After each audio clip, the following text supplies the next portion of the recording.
What's going on, Jerome's? We're back taking a look at another mock draft. Chris Trapasso over at CBS Sports getting the damn thing done. Now, what I liked about what he does as mock drafts is that he projects what teams could do in free agency, because free agency comes before the draft, and teams that have glaring positions of need, sometimes they go in a different direction, but they could spend some monies, especially if they have the cap space. Vikings, things will be tight, but Rob Brzezinski will make it work. So let's dive on in at 1.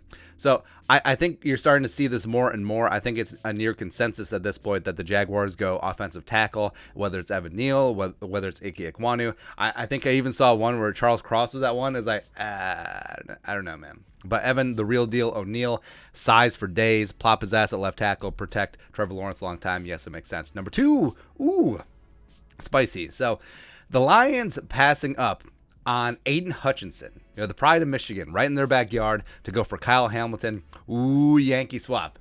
This is akin to when the Texans passed up on Vince Young, who was the quarterback at Texas. I think he's from the Houston area as well. And then they went with Mario Williams. Sort of worked out. But at 2, they go with Kyle Hamilton, a guy that could be the next Sean Taylor, Eric Berry type player. And yeah, I think that he could be the best player in this draft, but he's at a devalued position. But dude will just get it done. Like, this annoys the piss out of me that Kyle Hamilton will be in the division for a long time. 3, so the Texans are like, okay, we'll just take the best player on the board, Aiden Hutchinson. We have a lot of needs all over the place, but a guy who can consistently get to the quarterback, always be in demand. 4, so the Jets taking Ike Ekwonu. Now, if Mekhi Becton can pan out, and I think that he can, he certainly has a physical ability, the Jets have 2 mammoth, just freak athlete tackles to protect Zach Wilson. 5, Charles Cross going to the Giants. I think that Charles Cross could go higher. Amend that. He could go higher than what people expect. I think that he could certainly be a top 10 pick, but I think that he is behind Neal and Icky. But Charles Cross is a physical freak as well, putting him on the Giants' offensive line. Now, do you put him at right tackle because Andrew Thomas stepped up really well this year? It's possible. 6.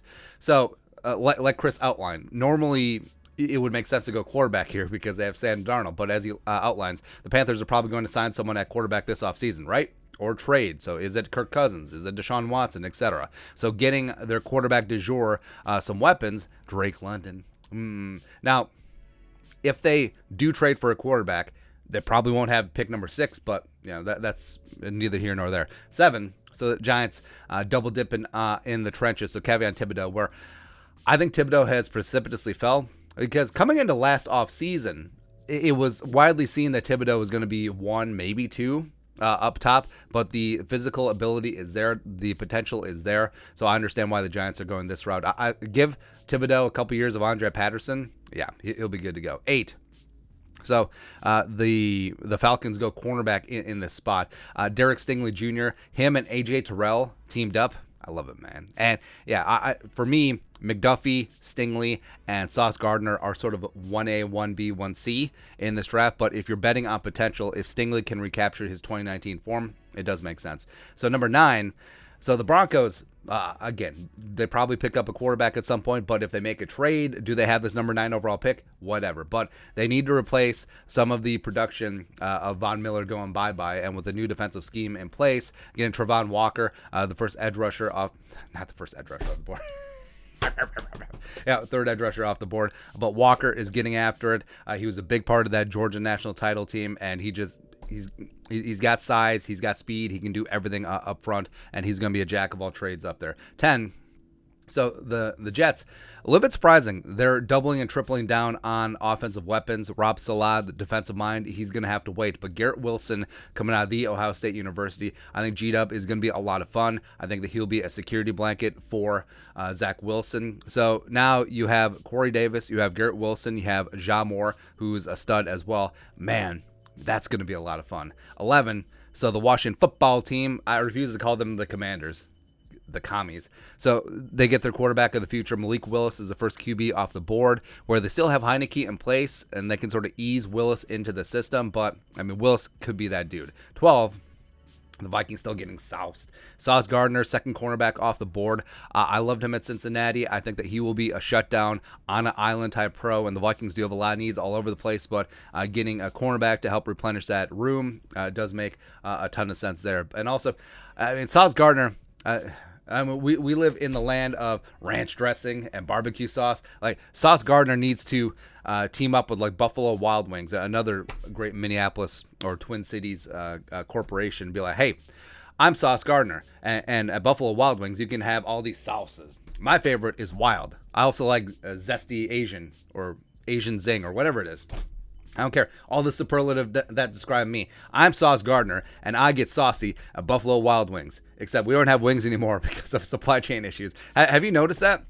Buffalo Wild Wings commercials, they're really pushing their burgers now because they have trouble keeping up with all the wings. And also they're pushing like the boneless wings, which, I mean, aren't wings, they're chicken nuggets. But it's funny, man. It's like, because when I think of Buffalo Wild Wings, I think of their burgers. Anyway, 13.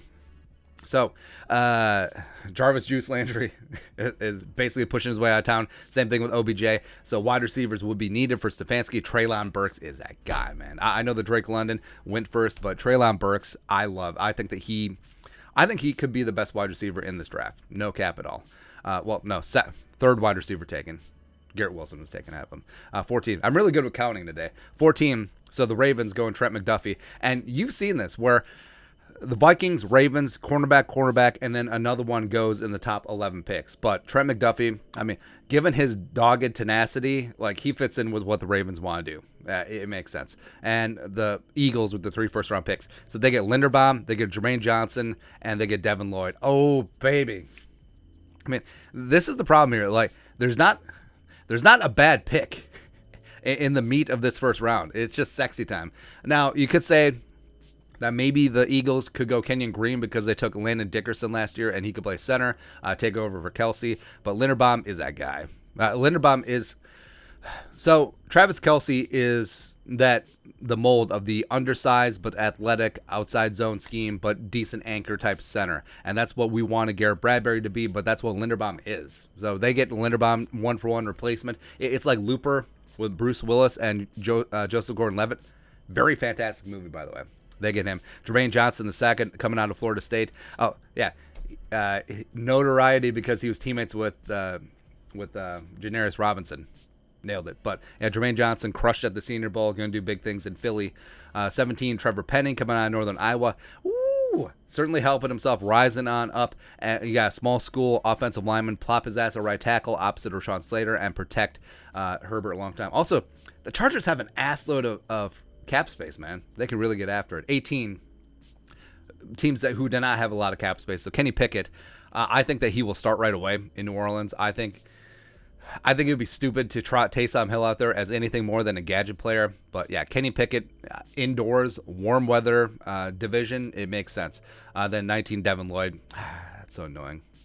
Like, Devin Lloyd is going to be a souped up Jeremiah Trotter for the Eagles. Just a playmaker, a great leader, great intangibles, and I hate it, man. 20. So the Steelers, they get their quarterback of the future, Matt Corral, to compete with Dwayne Haskins and Mason Rudolph. I mean, great. Corral, they'll certainly have to cater the offense to him, but I think that he does have upside where he can be that dude. 21, Boye Mafe. Woo! Patriots get after it again. Just a guy who, obviously, like Chris wrote, Mafe is going to fly up boards after he rocks his combine workout. Physical freak. I mean, as good. He was very good at the University of Minnesota for the Gophers, but he's going to be a better pro. It's going to be one of those trajectory type players. Andrew Booth Jr. going to the Raiders, where they definitely need some help in the secondary. They also need help with wide receiver. They need help all over the place, but this is a good place to start. Chris Olave going to the Cardinals. So I don't get the Cardinals where they just draft 17,000 wide receivers. I mean, you still have Rondale Moore, and Olave is a supreme talent, yes, but what about protecting Kyler? What about your stupid secondary? What about all that? Kenyon Green, it would be annoying if he gets this far. So Connor Williams probably going to leave in free agency. Kenyon Green, opposite of Zach Martin. Gross, man. 25, Jameson Williams. Now, this is just unfair. Now, the Bills can put Jameson on ice. pun intended, for in a number of ways, because of the ACL for a while, and then he'll come back, and him and Josh Allen long term. Come on, son. Come on. I mean, with Gabe Davis and Diggs, come on. 26, Nakobe Dean. Now, you could go quarterback here for the Titans, but they didn't. But Nakobe Dean is going to be the air traffic controller in the middle of that defense. He's a little bit undersized, but he is a leader. He is tough as they come, and he is just fantastic. Like he's like a undersized Eric Kendricks is what he's going to be. 27, Devontae Wyatt. So Wyatt goes before Jordan Davis, which I think is plausible, but just a playmaker on that defensive line. They need to get freshened up there. But Devontae Wyatt and Vita Vea in the inside of that Bucs defense, woo, love it, man. 28, I hate this pick. I hate this pick because David Ojabo is going to be a friggin' freak. So they basically just landed their new Kabir Baja-Biamila. It's gross, man. So Ojabo and Rashawn Gary opposite of each other. Come on. Even though they're probably going to get rid of the Smith brothers. 29, Tyler Smith coming out of Tulsa, another small school guy who's coming up. He is raw but has the physical tools, and now they're adding him to that offensive line. They've sunk a lot of draft capital into that offensive line. They just haven't gotten it right yet. I mean, you're looking at Austin Smith, you're looking at Robert Hunt, etc., but Tyler Smith could help things out up front. Karl Aftis, the Greek freak, gets to 30. Yeah, it makes a ton of sense here. They can play him inside, they can play him outside. He's got bull rush for days. He's strong like bull. Go ahead, 31. Now, this is the one of consternation, and this is where I respect Chris because he factors in free agency. Now, the Bengals, they have a little bit of cap space. They can go after guys in free agency to suture up that offensive line immediately, guys that you know are good, and you're going to pay the cost to be the boss. But also, some of these guys may see Cincinnati's like, hey, they just made the Super Bowl. I could protect Joe Burrow. I could go to the Super Bowl too. Shoot. And then getting McCreary. Yeah, they can't roll with Eli Apple anymore. That is all.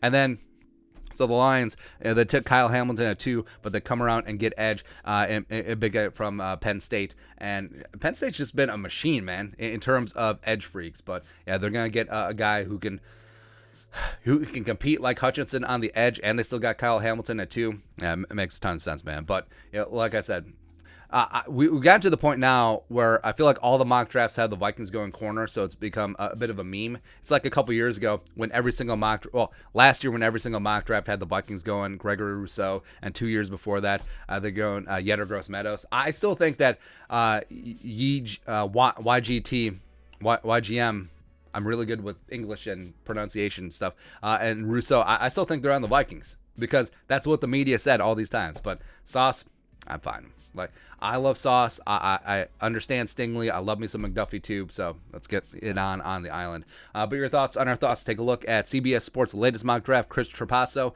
Let us know in the comment section below. Subscribe for daily Vikings takes. Want to support the work? Put a little something in the Venmo. But until next time, Skull Production Value.